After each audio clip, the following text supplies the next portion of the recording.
My friends, what lays before you is the myriad knowledge of an unfathomable universe. Join our intrepid remembrancers as they explore the heresy as history. From deep within the farthest reaches of the great library of Tisca, we are the Heresy Grad School. So said the War Master in his wisdom. Go forth, my sons, and illuminate them. All right, everybody, welcome back to another episode of Heresy Grad School, where we're not doing the ordinary. We're taking a little break from Dark Angels. There's some scheduling stuff that came up, and we thought, let's take a breather and see where the cast is at. Let's talk a little bit about, lore that we've been looking at. Let's talk about some books, maybe some hobby stuff, and some, if we have any cleanup we need to do. Yeah. So this is kind of just like a hangout and chill episode. I think we were just talking while I was waiting for Craig to figure his life out. We were just talking about some of the Solar Wars books. But Who boys Yeah. war? Yeah, so before we go too far off the the beaten trail here, we will be back with more Dark Angels, Deep Lore, Book 9, Crusade. We just want to, give Jesse a chance to come back on and talk about it with us because, that's that's his jam, and he's been waiting a real long time for it. So it's been real fun having him on too. So talk about some of the things we've been up to, Pat. But yeah, no, I figured what's a good way to talk about lore if not Black Library books. And so I figured we'd talk about what we're reading, whether it's 30K, 40K, what have you, the new horror that they have. I know I've been just kind of like drinking in the books, both audiobooks and just like written text. And I don't know if anybody else is like this, but I'll listen to an audiobook and I'll be reading two other books at the same time. I don't know how my brain works like that, but it just does.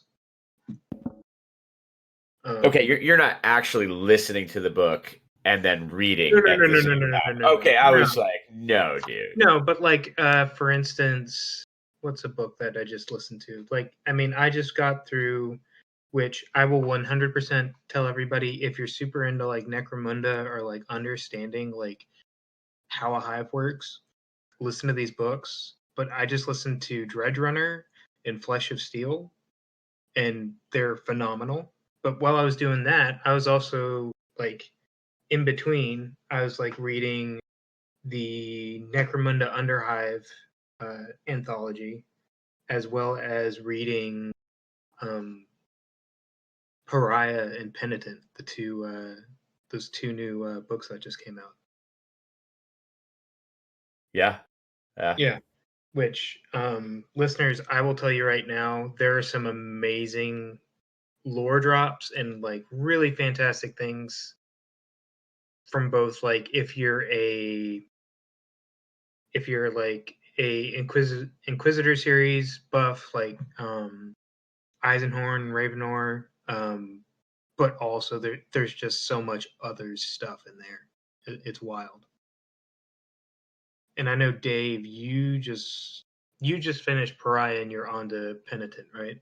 Yeah, I've been listening to him on audio, which I feel like is just super immersive because the voice actor that they have reading the books is Beta Beckwin, right? And the books are written in the first person, and so it's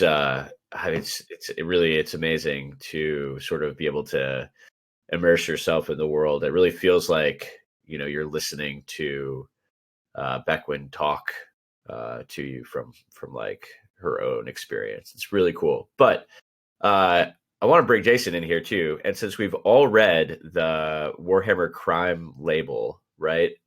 Yeah. I think we've I'm all still read. working on Bloodlines. I had finished Flesh and Steel though. Oh, well, I feel like you started with the right one, even though I think Zidorov came out first.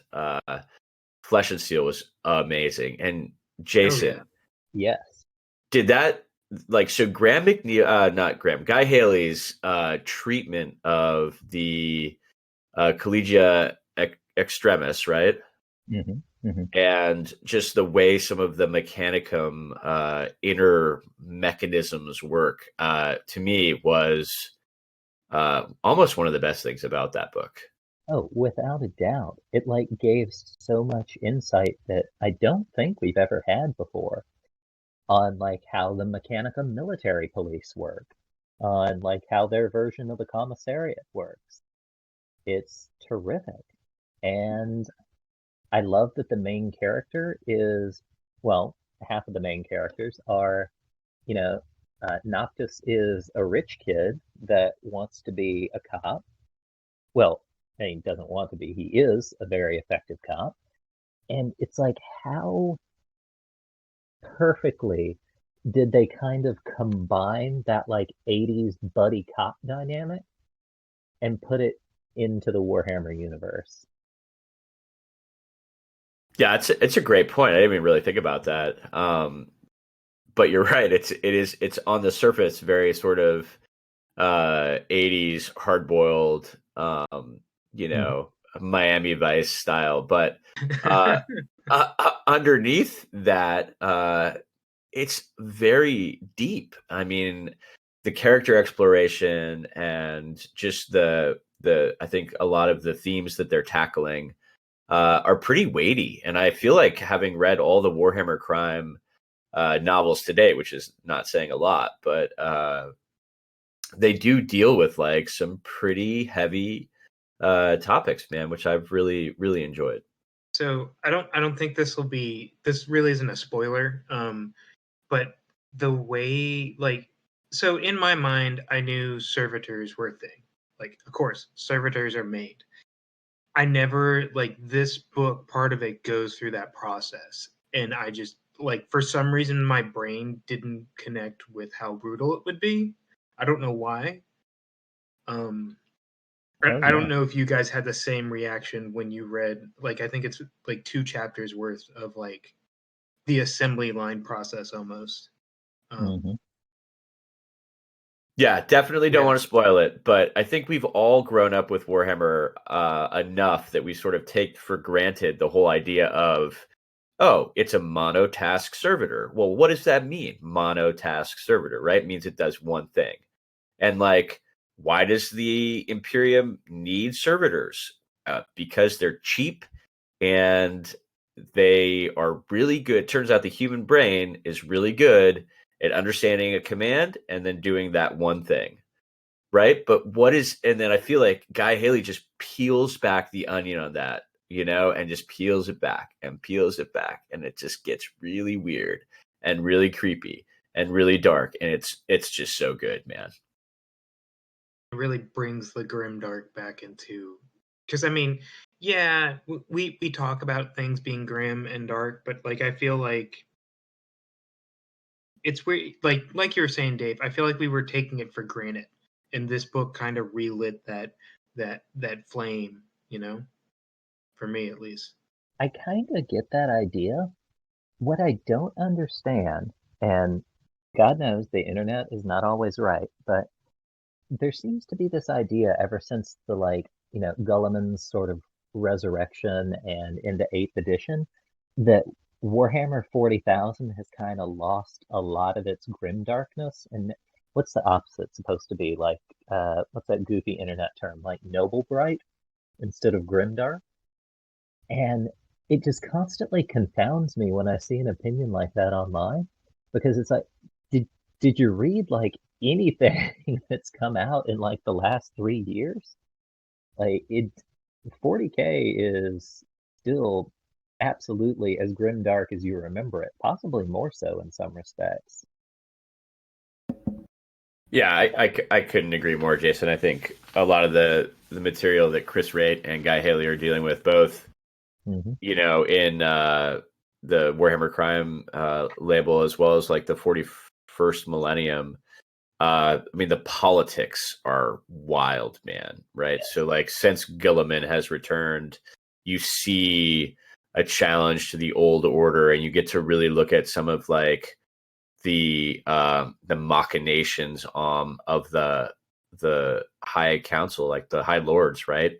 And Gilliman even knows like he can't win the crusade. He can't save the Imperium without the High Lords, so he's got to make these Faustian bargains. But yeah, totally agree. It's just as dark as it always has been, maybe more. Also, I'm not gonna lie, I'm a little biased, but I love that Noctis in Flesh and Steel has a cat, but nobody knows what a cat is because only rich people have them.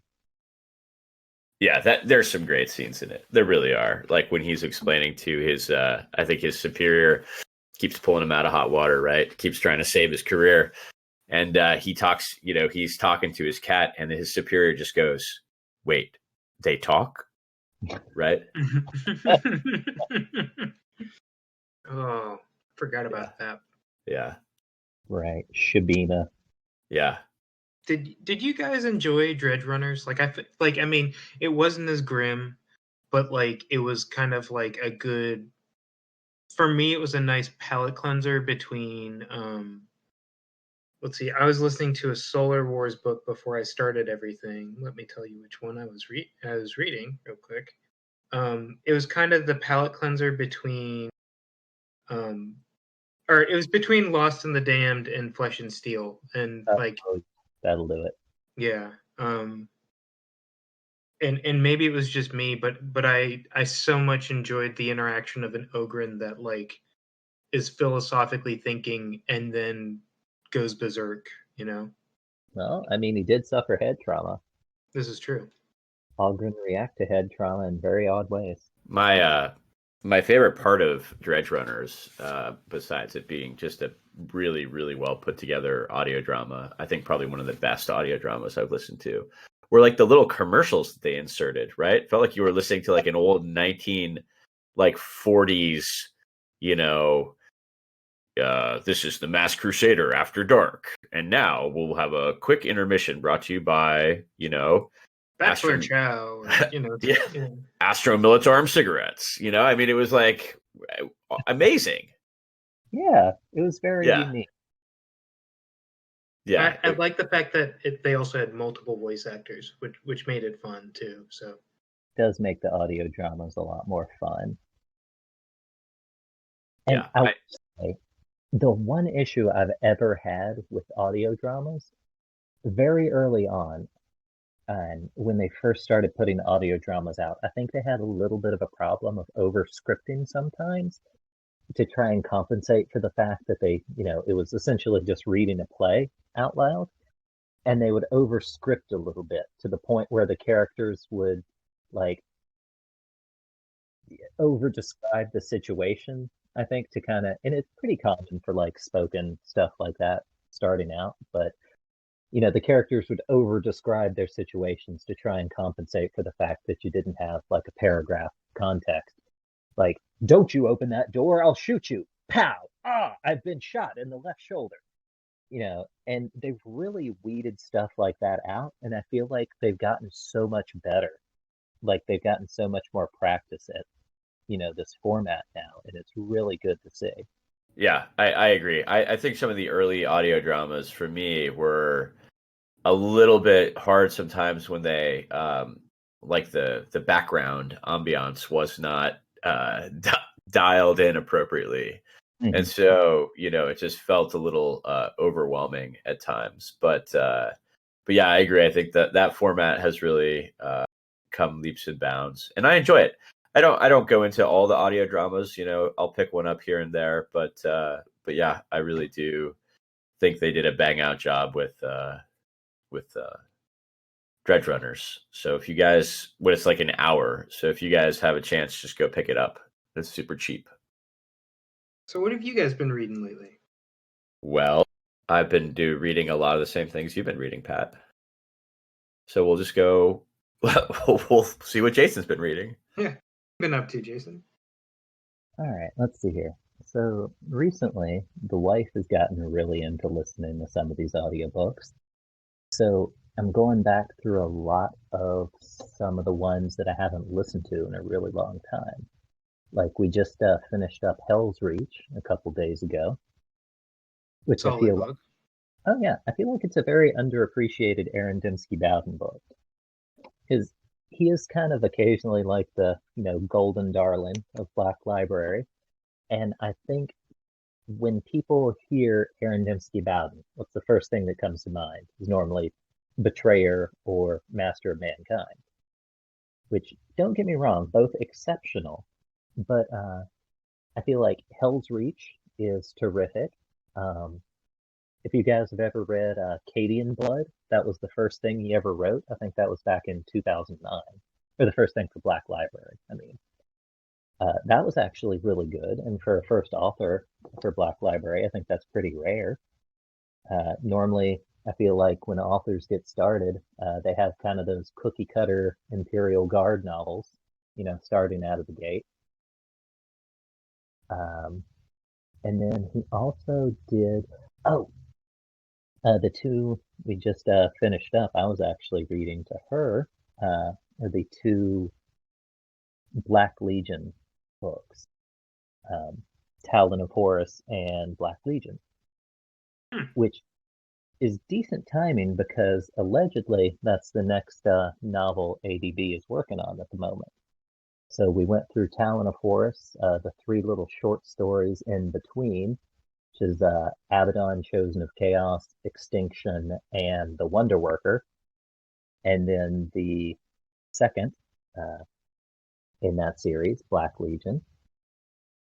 And we just started into listening to the audiobook Fear of the Emperor.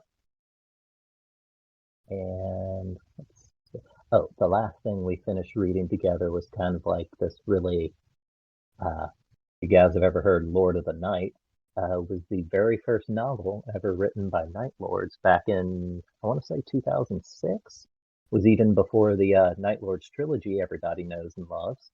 Again, another ADB hallmark of the Black Library. But that was actually by Simon Spurrier a couple years before the Night Lord trilogy came out. And it's about the trials and tribulations of Zosa Hall, the Terran master of the Raptors in the Night Lord's Legion. He's referred to as the Talon Master. And it's very interesting because I think it's been a long time since anybody has actually read this novel. Because there's a whole bunch of infighting, after Conrad Kurz, was decapitated. And it's interesting because there's a very weird dichotomy between the captains that are left breathing.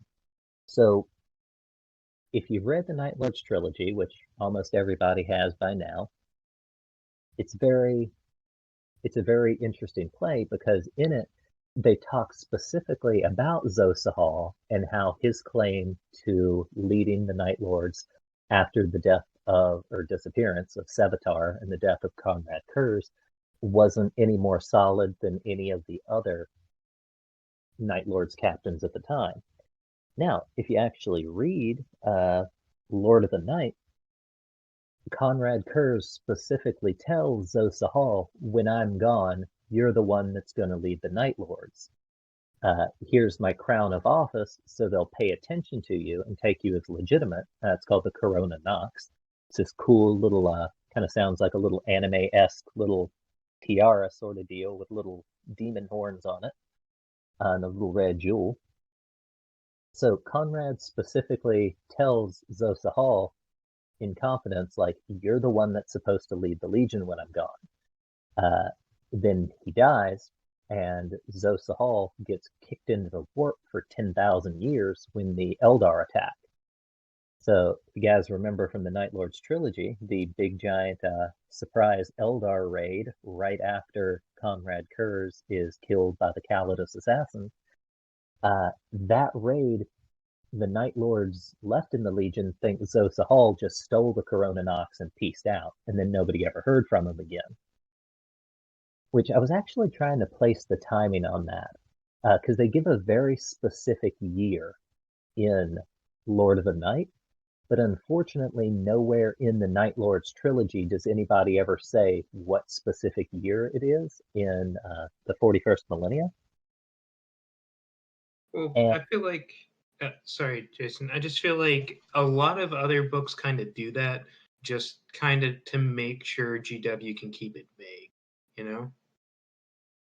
Like well, muddy the timeline a little bit so everything can kind of happen at the same time, but not really. yeah, but I always wanted to try and place it because in the Night Lords trilogy, they say that like, oh, Zosa Hall was just yet another contender for the throne of leading the Legion when it was Conrad Kurz that said directly to him, like, here, take the Corona Nox so you'll be legitimate. You're the one to lead the Legion when I'm gone. Now, at the end of Lord of the Night, one of the other contenders, Craig Cerebus, has, after 10,000 years, ascended to a position as a demon prince, and he leads a massive chunk of the Legion left over. He tells Zosa Hall, like, of course you were never meant to lead the Legion. That's Conrad was precognital. He knew the Eldar were going to attack. He knew they were going to kick you into the warp in like a little force bubble that you'd, be basically disappeared for 10,000 years. That's why he gave you the Corona Nox. Not because he wanted you to lead the Legion, because he wanted you to like be out of the way and safeguard it for 10,000 years. So the rest of the Legion could get down to like the actual business of being like terrifying genocidal assholes. And it's really interesting to me because that's where the book leaves off. And you never know specifically which half they talk about all the time, the halves of Conrad Kurz. Like one is like the dark, terrifying Punisher-esque, like, force of justice. And the other is like the crazy, chaotically influenced, if not outright, succumb to chaos half of like the crazed psychopath that would like tear the hearts out of anything within reach. And you're left not really knowing what exactly Conrad Kurz's plan was, or even if Conrad Kurz himself knew what the plan was. And I love that. Yeah, I'm leaning towards the latter. I think Conrad Kurz doesn't always know what Conrad Kurz has got going on. So, but yeah, I think that's a really good endorsement, Jason. I have not really sunk into the Night Lords trilogy or really explored a lot of their lore, but that sounds really good. Oh yeah, it's they're on Audible now. It's well worth a listen if you've got free audiobook time open. Because I will admit, I was not a huge Night Lords fan before I read that trilogy. Because yeah, just kind of had the same sort of idea, like, oh, they're this, crazy, psychopaths, and that didn't seem super interesting to me. But much revised opinion after I finished the trilogy really fleshes him out, makes him a lot more interesting. Yeah, it's amazing what a good author can add in terms of like nuance to a character. I feel like Aaron Dembski Bowden does really an amazing job of that. That's sort of the whole Black Legion thing for me. It's like the Talent of Horus and the Black Legion, man, those books just add so much more like depth to what's going on after the Siege of Terra, the Long War, and Abaddon's Black Crusades, right? Gives that whole really concept sort of agency and makes it really interesting. Made me actually like Abaddon. That's a hard thing to do. Yeah. Well, I feel like he doesn't really grow to be a character for me, like a good character for me, at least in the Horus Heresy, until the Solar War books. And it may be the fact that like he's just written completely differently, but he's more. I feel like he's aged. He's more like he's become more of an adult character. I don't know if you guys noticed this in like the very first book of the Siege of Terra, where like he's on the bridge of. Is he on? No. Well, he's on the bridge of he's part of a strike force, and just the way he's calculating and thinking about, was this worth it, and that kind of stuff is kind of interesting to me, that he's grown so much as a character. Well, yeah, I think his what Abaddon's struggling with and what he struggles with, I think, throughout sort of the fall of Horus, right, and the descent into the grips of chaos is the pact that they make with the demons, right? The pact that they Right. make with the dark gods. What Abaddon's saying on the bridge is not, is it worth it? Like, yeah, Abaddon wants to see the emperor overthrown. He wants to see all of the wrongs that were, all the lies and everything else, but he doesn't want to do it with like demons. He wants to do it with like the edge of his blade, right?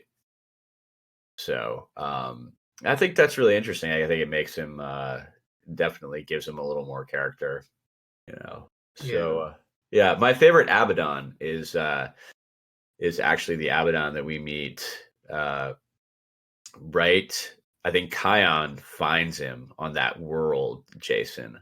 Right? He's like on the wreck of some ship, and Kion's out there looking for him because Kion's like, this. I know this is the guy he's the only guy that's going to be able to bring us all together. And he finds Abaddon. Is it the Vengeful Spirit? Yeah, I think it is. Yeah, because it had been like crash landed in that weird gully, so nobody could get that easily. Yeah, it was. Yeah, that was very weird. It was almost like a little like psychedelic voyage, but but yeah, that is my favorite Abaddon. I can agree with that. That was a good Abaddon. So That was an Abaddon that just gave zero, cares in the world. He was like, yeah, not trying to unite, not trying to create the Black Legion, not trying to unite. He's like, man, I'm here living my best life. do you mind? I'm busy. Can you just leave me alone? Yeah. I was trying to craft brew some like hooch out of like demon juice. It's like, right. Let me go, man. Like, let me. Hey, hand me one of those weird crystals from the hallway. It's great for stirring this stuff, or because that scene was creepy. The hall that had like, crystals that looked like the former serfs the and things like angel. that. Yeah. Well, wasn't Sanguinius there too? Oh yeah, and Yeah. that's kind of my theory on why Sanguinius can't come back. In the same way, like when Gulliman first came out in like the what is it, the after Cadia breaks apart, that whole trilogy, like the Gathering Storm. That's what I'm thinking about. Yeah, and like everybody wanted to talk about how like, oh, what other Primarchs are coming back? What other Primarchs are coming out there? And of course then like Demon Magnus came out, Demon Mortarion. So the Primarchs, I think, that have absolutely no chance of coming back. Horus, unless he's a clone, because the Emperor blasted him to the point like not even an echo remained in the warp. But also in Talon of Horus, the Emperor's children kind of got annihilated as a cohesive legion, so probably not there. Conrad, not a great choice, and Sanguinius on the loyalist side, because like everything else that died aboard the Vengeful Spirit, it kind of ate its essence and stuck in like a crystal now. Yeah, I can totally see that. I that and also Sanguinius's foresight, So I think he knew he was dead. I think he knew when he was gonna die, that was it. He couldn't see past that moment, right? So it's going to be really interesting when we get to that point in the Siege of Terra books, that entire duel scene, because he knows it's going to happen, and I mean everyone else knows it's going to be going to happen. I mean, we've known that happened ever since. When did it even first talk about Horus defeating the angel and then the Emperor blasting him? That was like a rogue trader issue somewhere, right? I mean, Oh, right, like that little weird paragraph from second edition Rogue Trader, Right. which is the whole of the Horus Heresy, summed up in like Exactly. 5 lines.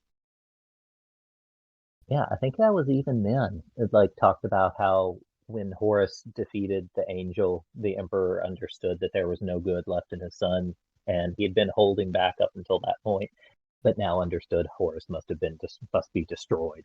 And then used the chink in his armor that Sanguinius had created with his sacrifice to, which I think is why so many people who weren't Space Wolves players were really annoyed by Wolfsbane. Because it feels, and this is just like complete armchair speculation on my part, it feels like what annoyed people who weren't Space Wolves players about Wolfsbane, especially Blood Angels folks, is the same way that Praetorian of Dorn really irritated Alpha Legion players. Because it felt like to give Leman Russ something to do, like for the rest of the heresy, uh, they they stripped that special thing from Sanguinius. Like Sanguinius was always the one that sacrificed himself to wound Horus that little teeny bit to like give the Emperor the end to defeat it. And it just stripping that out of Sanguinius and giving it to Leman Russ instead felt weird. Yeah, I could see that to take something away from Sanguinius' sacrifice, but also you got to give Russ something to do. I guess I don't know. He's got to do something with his legion. So it does seem kind of like I don't know. That whole thing was like, Malcador's like, yeah, no, don't. We need you here. We need you to stay here at the wall. Bring your legion home. And he's like, nope, going to kill my brother. And Malcador was like, I don't think that's a good idea, Lehman. I don't think you're gonna win. I played this chess game and I saw you lose. And he's like, nope, doing it anyway. Gonna make my daddy proud. It's like, I feel like Leman Russ is kind of making a habit of getting hammered flat by other Primarchs and just kind of barely scooting out. Because after Angron and Night of the Wolf, it's kind of the same story.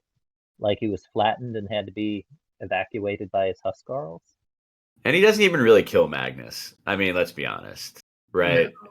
He doesn't. Magnus sort of lets himself get like broken in half, but like he doesn't kill Magnus. So like, I don't know. I mean, I feel like Leman Russ might be the biggest smack talking Primarch without actually having walked the walk. I mean, that is talked about the very last episode with the Dark Angels. Like the difference between Lionel Johnson and Leman Russ is if the Emperor gave Leman Russ, a prerogative to go kill somebody, everybody would hear about it because Russ would tell them all. But when he gives the Lion a project, nobody hears about it because everyone that has is now dead because he's annihilated the entire civilization. Yeah. I mean, if the Emperor had sent the Prospero Censure Force, and instead of making it, the wolves, he had made it, the angels, the First Legion, that would have gone completely differently. That does seem like it almost might have been the better choice. Well, yeah, if the Emperor was serious about not bringing Magnus back and standing trial, if he was like, you've crossed the line and we're going to just exterminate you, then yeah, I totally agree. I guess it does give credence to the fact, like, the official idea is that Horus altered the orders for Leman Russ, right? To change it from go arrest him to go annihilate him. Yeah. Do we actually have proof of that, like written proof? I think somewhere. Okay. Yeah. I think so, yeah. And it makes me feel very bad as a, allegedly a professor to say, yeah, probably somewhere. But I think it's in book 7. I think it's yeah. in the Black Book. And Lehman Russ does talk. Oh, Kion. Kion talks about it in Talon of Horus. He said because the Thousand Sons don't hate the Space Wolves, and even when they talk about how the Space Wolves were tricked, that the word they use in Tiskin to describe them doesn't imply the Space Wolves are fools. The word they use to say they were tricked in it really emphasizes the cleverness of the party doing the deceiving, which I thought was pretty interesting coming from a Thousand Sun like firsthand source. Yeah, that's cool. I totally missed that. That Kion talked about that, or I just forgot about it. But that does give it even greater credence. But yeah, I mean, we know that Horus manipulated that, and Valdor was either powerless or sort of stood by and watched it happen.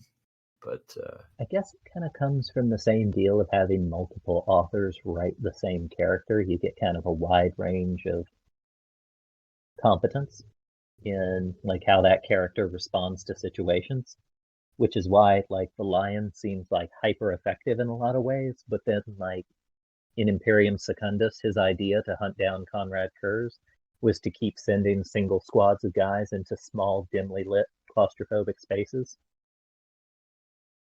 Yeah.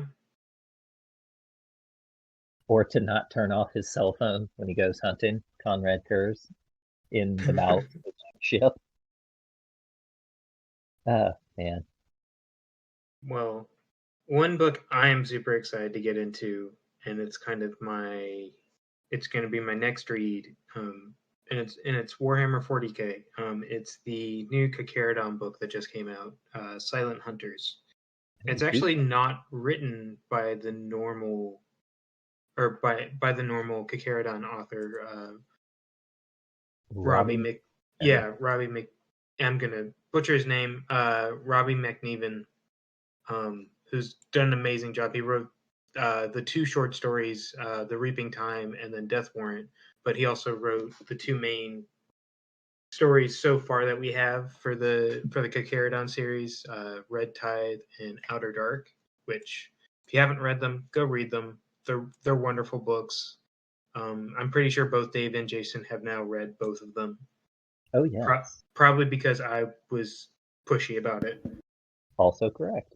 But Silent Hunters is written by a newer GW author. He's written some Primaris stuff, to my knowledge, and listeners may know more about him, but Eduardo Albert is his name, and this follows a chaplain who's trying to retrieve a relic or find a relic that's been lost, which is kind of the Kakeradon's way of tithing with the Mechanicum and things like in the Imperium itself in order to get equipment, because they're a nomad predator fleet, and they have to tithe somehow in order to get new equipment, because most of their armor is like Mark III to like Mark VI, I want to say, something like. So, Pat, question for you. Mm-hmm. So, as our resident Carcharodon expert, there are 2 things that immediately strike me with this cover art. Yeah. One, I don't think we've ever heard from a chaplain of the Carcharodons before.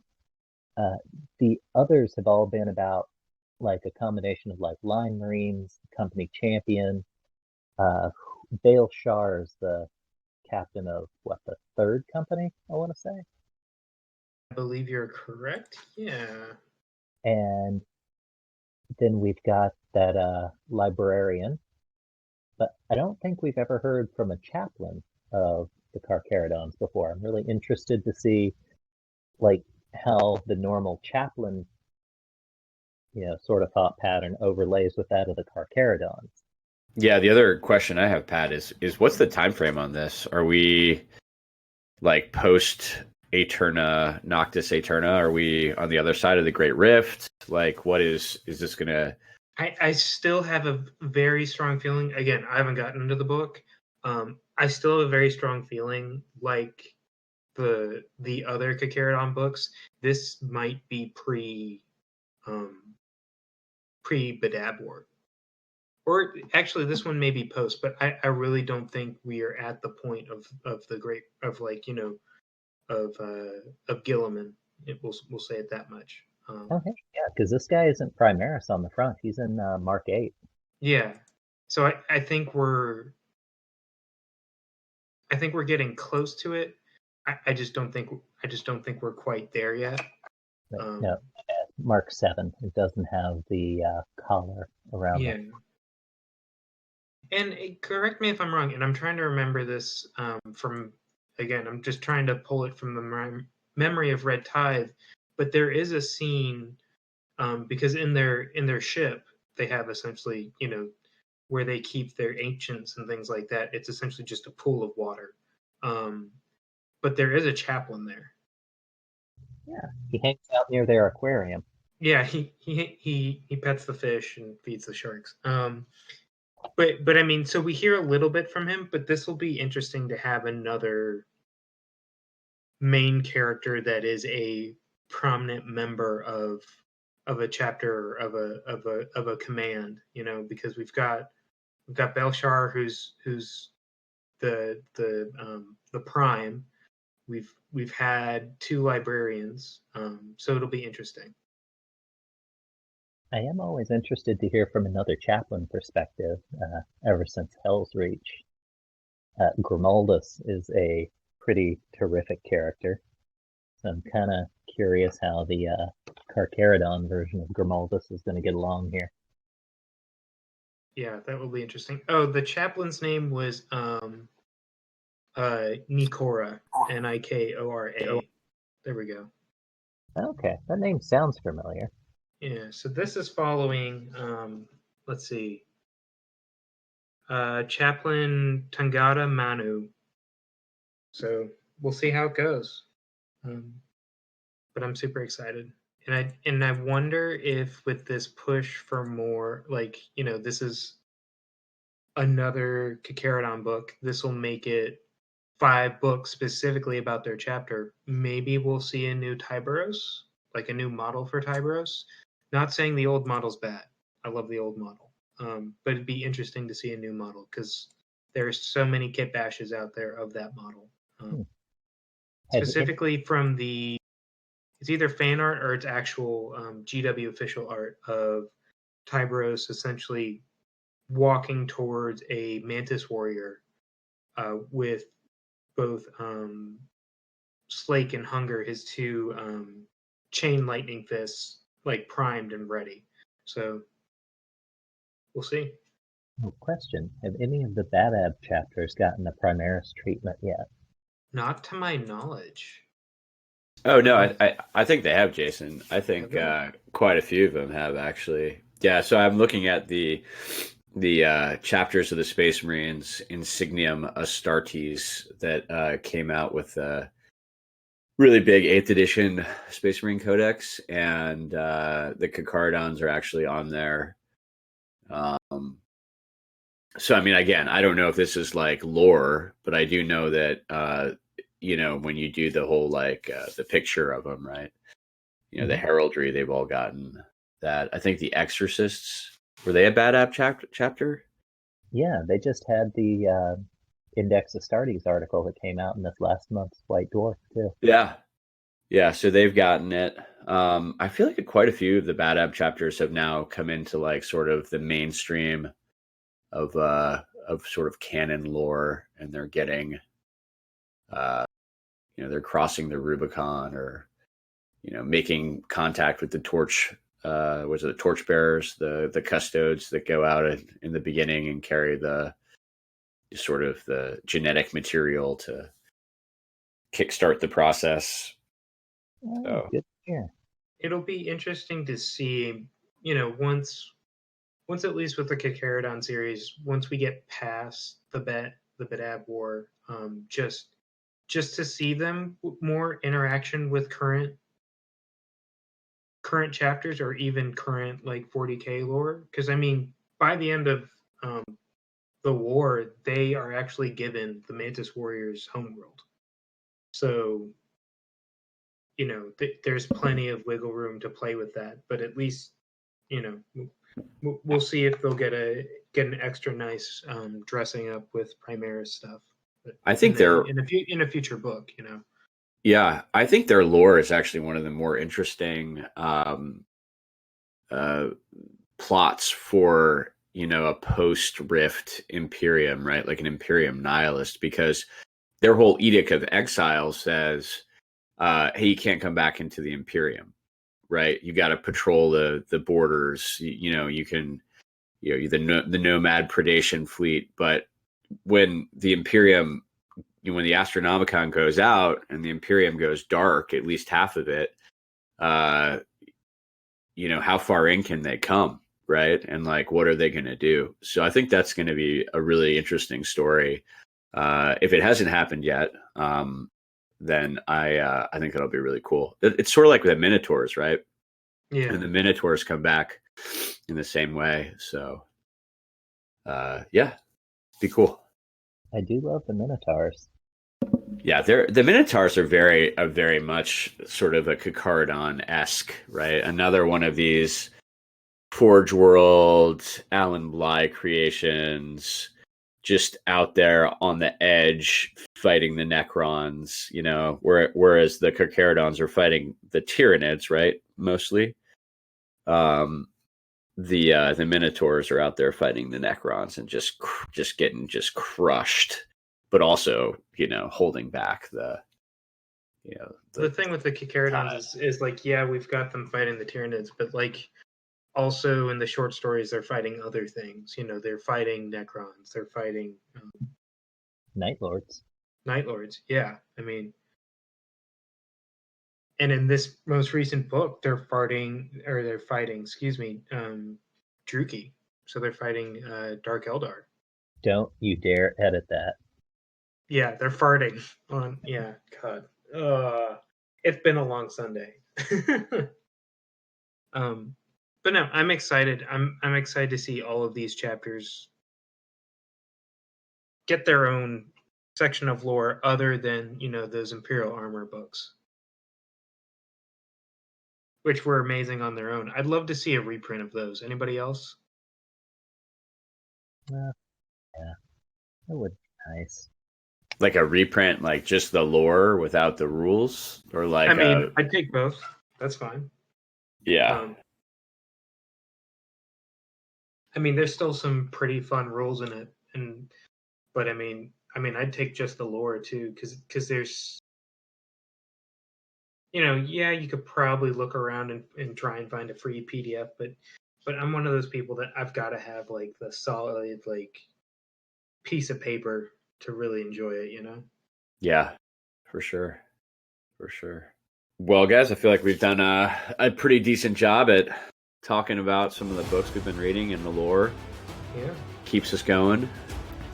This episode of Heresy Grad School, part of the Remembrancers Retreat, is made possible with the support of our patrons, starting with our Praetor tier, Alex Self, Chris Mack, Jacob Dillon, Garner the Tree of Woe, Joe from Music City Heresy, Luke Rizzuto, Matthew Boyce, Mr. Baldwick, Nicholas Quenga, and Sar Luther.